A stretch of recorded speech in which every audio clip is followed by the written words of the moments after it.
Bismillahirrahmanirrahim. Alhamdulillahirabbil alamin. Allahumma shalli wa sallim ala sayidina Muhammadin salatan taftahu biha lana futuhal arifin wa tufaqihuna biha fid din wa ala alihi washabbihi. Assalamualaikum warahmatullahi wabarakatuh. Waalaikumsalam warahmatullahi wabarakatuh. Alhamdulillah kita bisa berkumpul kembali mengikuti kajian kalam Nabi dan kita masuk pada episode yang ketiga. Pada episode kali ini kita akan membahas sebuah hadis yang diriwayatkan oleh Imam Al-Baihaqi. Hadis ini berkaitan tentang keutamaan ilmu, keutamaan ilmu.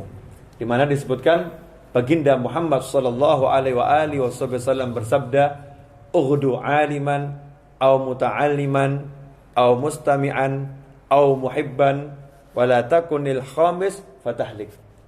Kata Rasulullah SAW, "Ughdu 'aliman." Jadilah engkau orang yang alim, au muta'alliman, atau orang yang suka mencari ilmu, au mustami'an, atau orang yang suka mendengarkan, au muhibban, atau menjadi pecinta, wala takunil khamisa fatahlik. Jangan menjadi yang nomor 5, maka engkau akan binasa.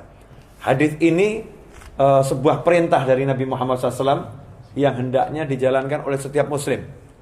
Jadi muslim ini hidupnya suruh milih 1 dari 4 ini. Nggak boleh jadi yang nomor 5.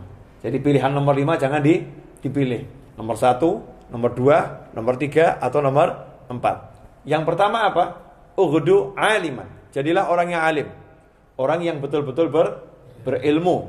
Nah, untuk jadi orang yang berilmu memang tidak mudah. Dibutuhkan pengorbanan yang besar. Pengorbanan waktu, pengorbanan harta. Jadi betul-betul alim. Bukan seperti sekedar orang yang hafal Al-Quran atau hafal hadis Nabi Muhammad SAW bisa dikatakan alim. Orang alim ini pangkat yang tinggi. Innama yakhshallaha min ibadihil ulama.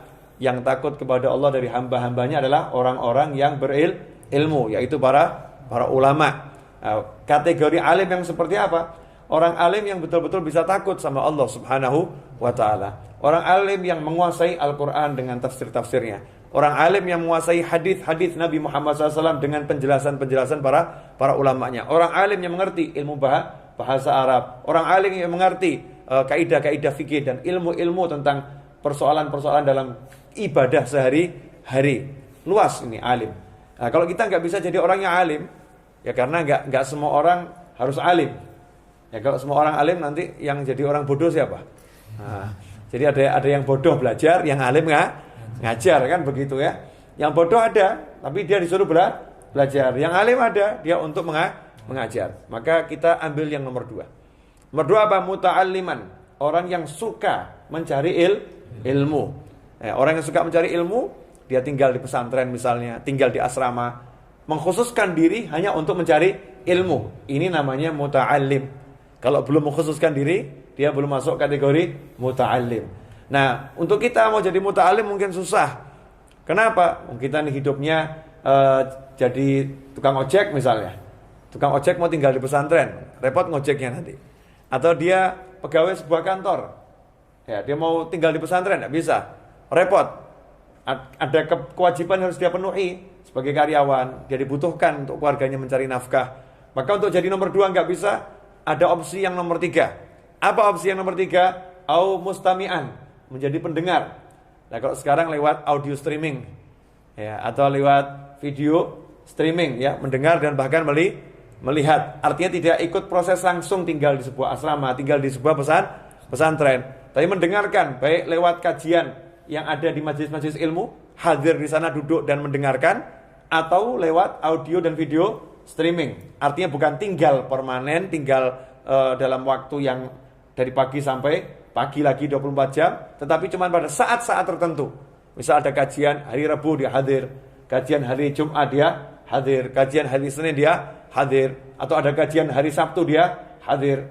Mungkin kajiannya cuma 1 jam 2 jam, hadir. Mungkin sepekan cuma sekali. Ini masuk kategori mustami'an, pendengar. Ternyata tidak sempat jadi pendengar. Kenapa? Dokter dia sibuk. Ya, tugasnya ngoperasi pasien, terima orang yang mau melahirkan. Tidak sempat punya waktu khusus untuk datang ke majelis ilmu. Tidak punya waktu tersebut. Maka jadilah yang nomor 4, kata Rasulullah SAW. Apa itu? Muhibban, pecinta mereka semua.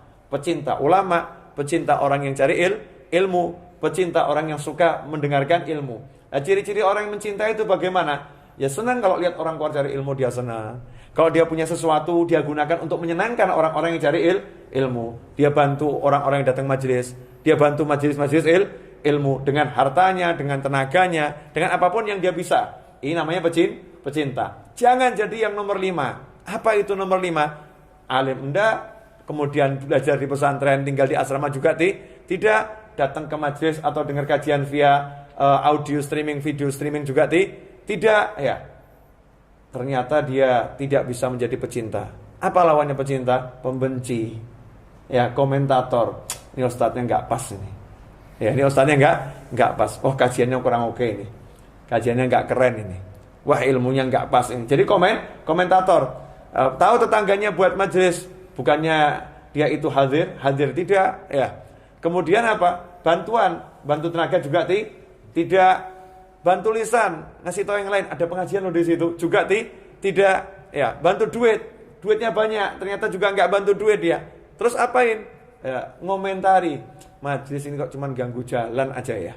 Suaranya kok mengganggu ketenangan masyarakat ya. Komentator yang enggak baik ya, mengomentari yang enggak pas, yang tidak sesuai hakikatnya.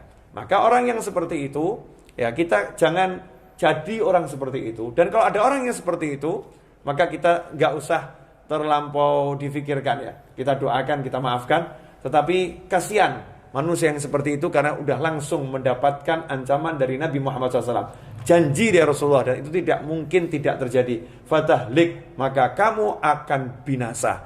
Jadi kalau udah bilang akan binasa, yang bilang adalah Nabi Muhammad SAW, tidak mungkin tidak binasa.